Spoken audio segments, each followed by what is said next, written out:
नमस्कार, मैं मेघा सिंह आपके साथ। भारत पाकिस्तान के बीच युद्ध विराम लग चुका है, लेकिन जब पाकिस्तानी मिसाइल्स भारत पर अटैक कर रही थी तो S-400 की चर्चा चारों तरफ थी। वो रशिया का S-400 डिफेंस सिस्टम ही था जिसने पाकिस्तान की एक भी मिसाइल भारत की जमीन पर नहीं पड़ने दी। और अब एक चौंकाने वाली खबर सामने आई है। रशिया ने S-500 को लेकर एक बड़ी बात कही है। तो चलिए इन तमाम मुद्दों पर आज हम चर्चा करेंगे और चर्चा में हमारे साथ जुड़ चुके हैं मयंक, आपका बहुत बहुत स्वागत है। मयंक, S-400 की ताकत जो है हमने देख ली है। जिस तरह से इंडिया और पाकिस्तान के बीच जब संघर्ष हो रहा था तो किस तरह से S-400 ने सारे मिसाइल्स को हवा में ही ध्वस्त कर दिया था। तो अब S-500 को लेकर जो ये चर्चा चल रही है, पहले तो इसकी खूबियों के बारे में हमें बताइए। देखिए, हम स्टार्ट यहाँ से करना चाहेंगे कि सोशल मीडिया में और रूस के मीडिया में इसकी बड़ी ज़बरदस्त चर्चा हो रही है। इस पे कोई ऑफिशियल बयान तो नहीं आया है रूस की तरफ से, लेकिन इसकी बहुत ज़्यादा चर्चा है कि रशिया भारत को अब S-500 का ऑफर देना चाह रहा है कि अब जो है S-400 के बाद आप हमसे S-500 लीजिए। अब ये जो S-500 है, एंटी मिसाइल डिफेंस सिस्टम जो है, ये S-400 का ही नेक्स्ट जनरेशन एक एडवांस्ड रूप है। अब देखिए, एक रूस की एजेंसी है RT इंडिया। इस एजेंसी ने जो चीज़ें छापी हैं, जिस तरह से रूस की मीडिया में चर्चा हो रही है, वो हम आपको बताते हैं। ये लिख रही है कि रूस की next generation air defence system, जिसे स्टील्थ विमानों से लेकर हाइपरसोनिक मिसाइलों तक हर चीज़ का मुकाबला करने के लिए डिज़ाइन किया गया है, यह S-400 का स्वाभाविक उत्तराधिकारी है। ये कह रहे हैं कि जो S-500 है वो S-400 से ज़्यादा एडवांस है और उसका ही उत्तराधिकारी है। अब ये ऐसा क्यों कहा जा रहा है? देखिए, ये एजेंसी आगे लिख रही है, S-500 air defence system ballistic मिसाइलें जिसमें 600 किलोमीटर तक की रेंज है वो, और हाइपरसोनिक हथियार, लो ऑर्बिट सैटेलाइट, F-35 और B-2 बॉम्बर जैसी 5वीं पीढ़ी के विमानों के खिलाफ कारगर है। देखिए, S-500 जो है, ऐसा माना जाता है, जो डिफेंस एक्सपर्ट्स बताते हैं कि S-400 से भी ज़्यादा एडवांस्ड है।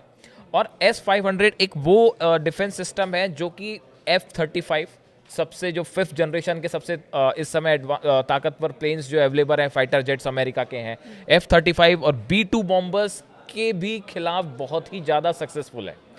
यानी आप ये समझ के चलिए कि अगर रूस की तरफ से इस तरह की बातें हो रही हैं, रूस की मीडिया में इस तरह की चर्चा हो रही है कि भारत को अब जो है S-500 खरीदना चाहिए, और बल्कि खबरें तो यहाँ तक आई कि S-400 के दाम जो है वो तेज़ी से इंटरनेशनल मार्केट में बढ़ गए हैं, जैसे ही भारत में उसका सक्सेस रेट देखा गया पाकिस्तान की मिसाइल्स के खिलाफ।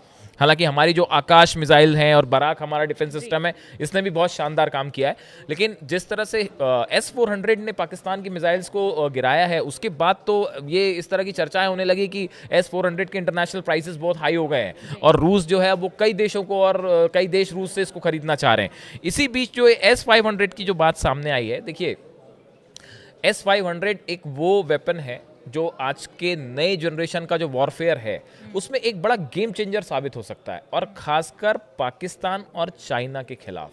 देखिए, अगर पाकिस्तान या चाइना से आगे किसी भी तरह का थ्रेट हमको होता है, ऐसी स्थिति में S-500 अगर भारत खरीदता है रशिया से, तो ये एक ऐसा डिफेंस सिस्टम होगा जिसके बाद शायद पाकिस्तान की कोई मिसाइल, जैसा इस बार हमने देखा S-400 ने सबको रोक दिया, ऐसा ही S-500 से होगा। अब देखिए, S-500 जो है उसकी एक और कुछ खूबियों के बारे में अगर हम चर्चा करें, इसकी जो रेंज है, एक तो बैलिस्टिक मिसाइल डिफेंस के लिए 600 किलोमीटर और हवाई लक्ष्यों के लिए 500 किलोमीटर से ज़्यादा है।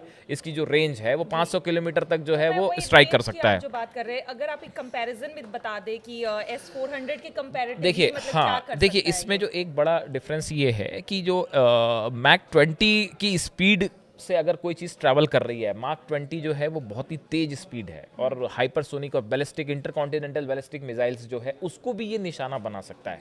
तो ये ऐसी स्थिति में एक साथ 10 हाइपरसोनिक मिसाइल से अगर फायर की जाती हैं, अगर सरल भाषा में समझे तो, अगर भारत के ऊपर मान लीजिए अगर हमने S-500 सिस्टम ले लिया रूस से, उसके बाद 10 मिसाइल्स अगर एक साथ फायर होती हैं और सब की सब हाइपरसोनिक मिसाइल हैं, उनको भी एक साथ ये S-500 तबाह कर सकता है। और 20 मार्क की स्पीड से अगर कोई मिसाइल ट्रैवल कर रही है, देखिए 20 मार्क बहुत तेज स्पीड होती है, और जो बताया जाता है कि जो इंटरकॉन्टिनेंटल बैलिस्टिक मिसाइल्स होती हैं उसकी स्पीड इतनी होती है, उसको भी ये ट्रैक कर सकता है। देखिए, S-400 जो है इसमें और S500 में एक जो बड़ा डिफरेंस बताया जाता है जिसकी हम चर्चा कर रहे थे, देखिए S400 ज़्यादातर जो हाई एल्टीट्यूड पे मिसाइल्स होती हैं या प्लेन्स होती हैं उसी को टारगेट करता है, लेकिन S500 ना सिर्फ हाई एल्टीट्यूड को टारगेट करता है बल्कि लो एल्टीट्यूड को भी, अगर ड्रोन्स चल रहे हैं या लो फ्लाइंग कोई ऑब्जेक्ट्स अटैक करना चाह रहे हैं उसको भी तबाह कर देता है। ये बहुत बड़ा डिफरेंस है। देखिए अभी जो पाकिस्तान के साथ लड़ाई हुई भारत की, उसमें जो ड्रोन्स थे वो बड़े अहम भूमिका में थे।